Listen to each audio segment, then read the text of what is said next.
ఒక తోటలో ఒక కొమ్మలో ఒక పువ్వు పూసింది.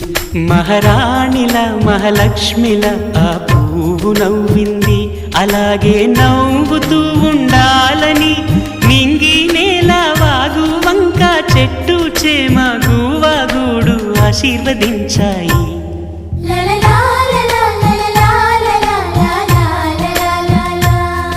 ఒక తోటలో ఒక కొమ్మలో ఒక పువ్వు పూసింది.